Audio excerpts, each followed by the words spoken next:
উড্ডয়নকালে runway থেকে ছিটকে ঘাসের ওপর চলে গেছে ক্রোয়েশিয়া এয়ারলাইন্সের একটি উড়োজাহাজ। ক্রোয়েশিয়ার স্প্লিন বিমানবন্দরে এই ঘটনা ঘটে। তবে উড়োজাহাজটিতে থাকা সব যাত্রী ও কর্মী নিরাপদে আছেন এবং এই পর্যন্ত কারো আহত হওয়ার কোনো খবর পাওয়া যায়নি। জানা গেছে এয়ারবাস A220-300 মডেলের এই উড়োজাহাজটি রানওয়ে থেকে উড্ডয়নের প্রস্তুতি নিচ্ছিল, কিন্তু মাঝপথে কোনো কারণে উড্ডয়ন প্রক্রিয়া বাতিল করতে গেলে সেটি নিয়ন্ত্রণ হারিয়ে ফেলে এবং রানওয়ের পাশের ঘাসযুক্ত এলাকায় গিয়ে থেমে যায়।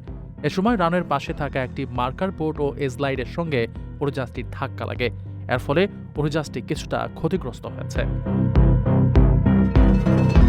ভিডিওতে দেখা যায় রানওয়ে থেকে ছিটকে তীব্র বেগে ঘাসের উপর দিয়ে যাওয়ার সময় উড়োজাহাজটির চারপাশ ধুলোয় ঢেকে যায়। তবে বড় কোনো বিপর্যয় না ঘটায় যাত্রীরা অল্পের জন্য রক্ষা পেয়েছেন এবং তাদের সবাইকে নিরাপদে সরিয়ে নেওয়া সম্ভব হয়েছে। আন্তর্জাতিক এভিয়েশন নিরাপত্তার ক্ষেত্রে এ ধরনের ঘটনা সাধারণত বেশ গুরুত্বের সঙ্গে বিবেচনা করা হয়ে থাকে।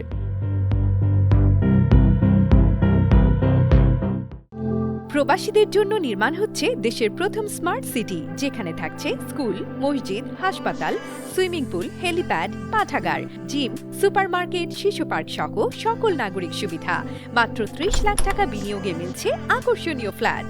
প্লাটিনাম ইনভেস্টরদের জন্য ঢাকা বিমানবন্দরে ভিআইপি প্রোটোকল সুবিধা।